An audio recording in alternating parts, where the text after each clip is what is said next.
My name is Adam Gabelli. I'm with the International Christian Embassy of Jerusalem, Canada. And today I have a great privilege and honor to have with us Mervyn Merlo-Watson.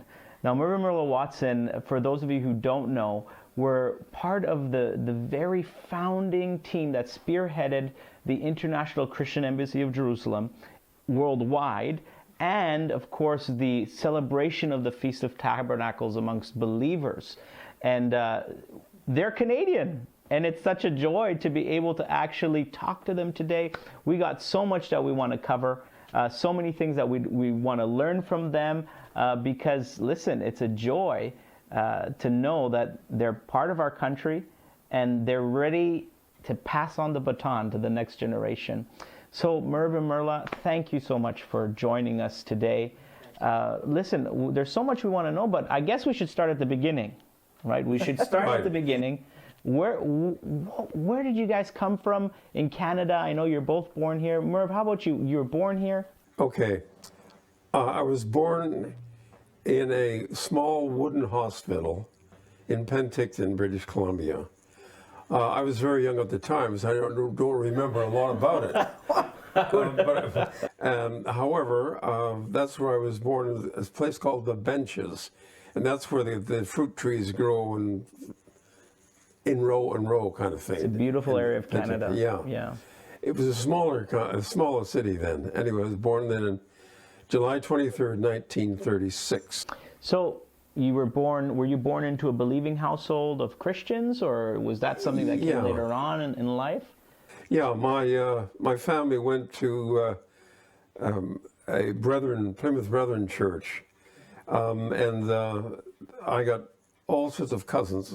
The Campbells are all mine, and various of the Hicksons are mine, and various other people from this family in that area. And the church was probably called Penticton Gospel Hall. Everything was a Gospel Hall then. It's graduated to chapel now, but it was a Gospel Hall then. And so they're very Old Testament and New Testament orientated.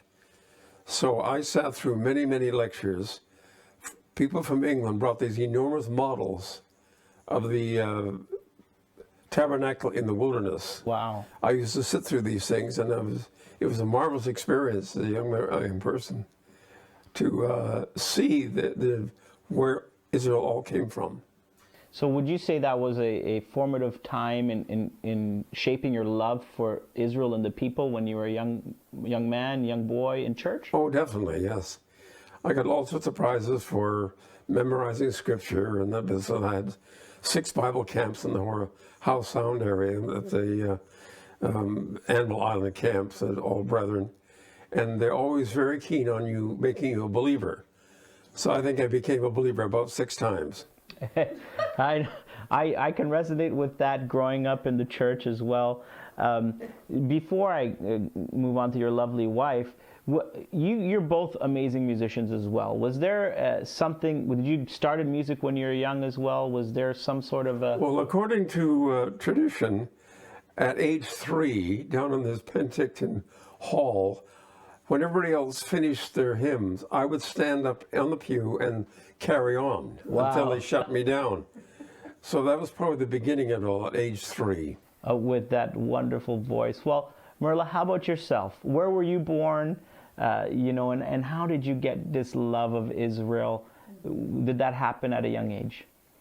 I was born in Toronto, and into a Swiss Mennonite family that didn't really practice, the stringent Mennonite way.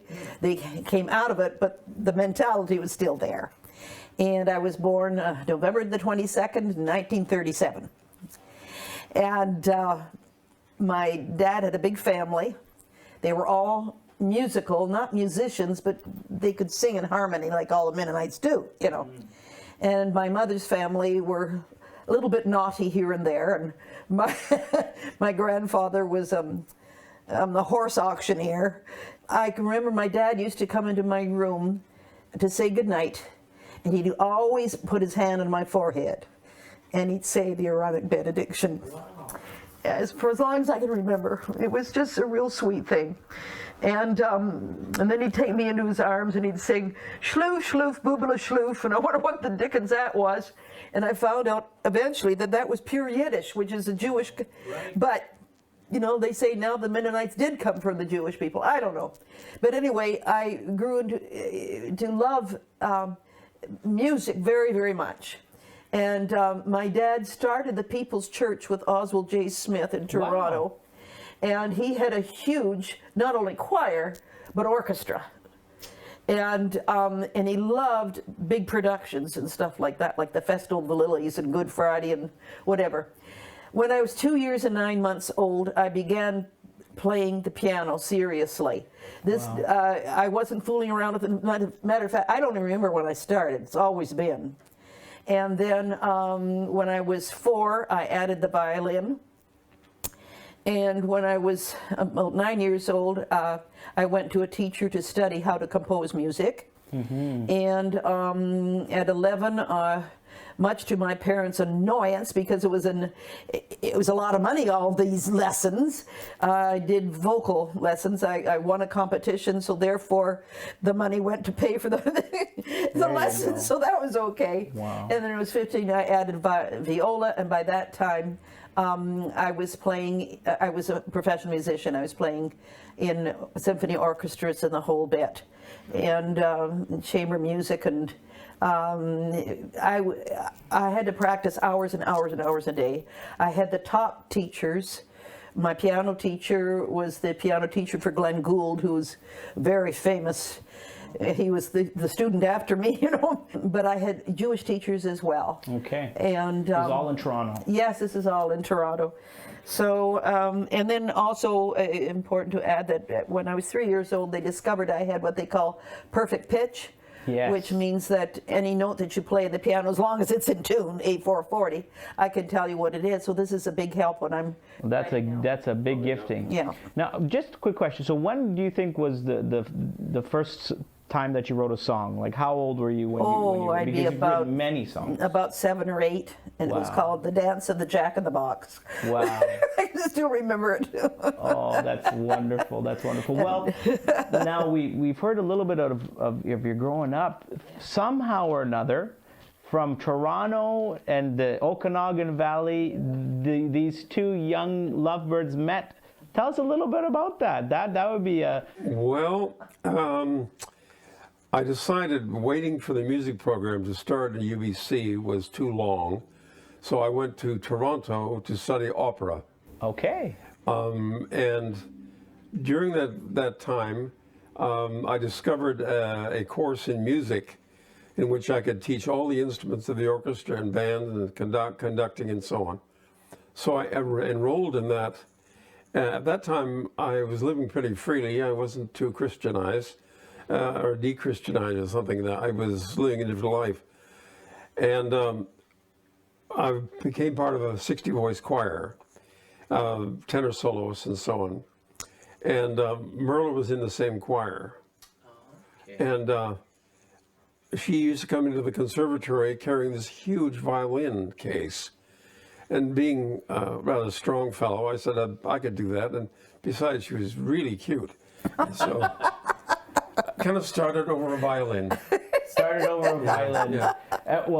With music at the center. Oh yes. Right. What were your thoughts in first seeing Merv all those years ago, Merv? Well, I never heard this either. Go ahead. yeah, he was always with somebody else, and I was with somebody else, you know. And we, oh, hello, you know. But when he was referring to this choir, I can remember a really hilarious incident that happened there that time. We were singing a very ancient French opera, the opening days of opera. And we were singing it like from the choir style. And he was the tenor soloist and I was the soprano soloist. Oh, well, wow. I was singing my little part, you know, I'd sing a phrase and then I'd hear this behind me, pages going. And I thought, what's that? And then I'd sing another thing and again, my goodness, he was looking for where he was supposed to be. And it was one of those books that's like 1 to 1,000. An anthology. Okay. A Harvard anthology was about that thick. and it had three sections the same, and I knew it was number 65. I could not find it. Couldn't find it. And there was a whole row of I say they look like leaves. darkened starch sitting there in the first of professors and everything was just like this, you see. And so it came to the end of my song, and I waited for Merv, and he says, "Give me my note. Give me my note." You know what I got? And I went like this.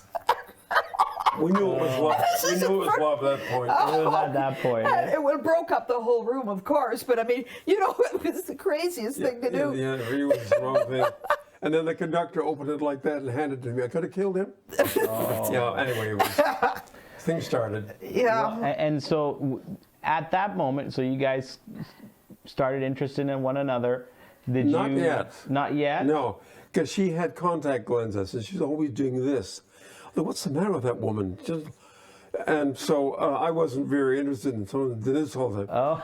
So I'm sitting in a history class, 250 strong. I'm from the West Coast. Nobody knows me there. The phone rings. Professor answers, "Is there Merv Watson here?"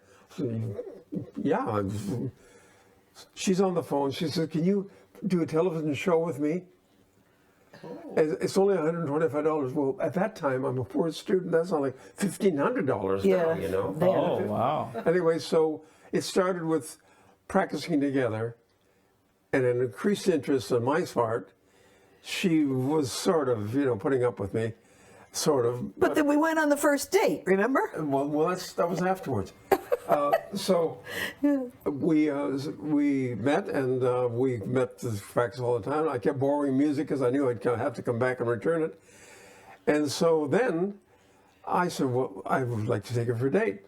So we went to see Christ the King, a big movie extravaganza at that time.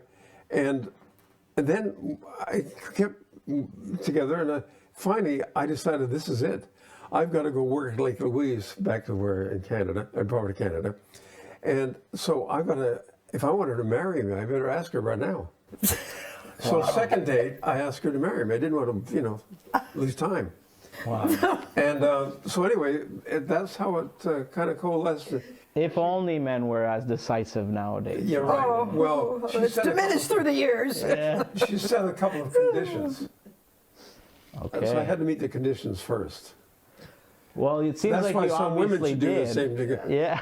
Third, move away from your mother and get your own job. I mean, No, I didn't. There you go. Go ahead. Well, and look at you today. How many years have you been married? 57, isn't it? 57 years. Yeah, I think it is. I think 57. Yeah. And you guys have been such an impact on the Canadian church. Well, we're going to continue this conversation. There's so much more we want to hear, but thank you so much for opening your hearts and your lives. Not at all. Under the shadow of your wings, a sweet pavilion from the storm.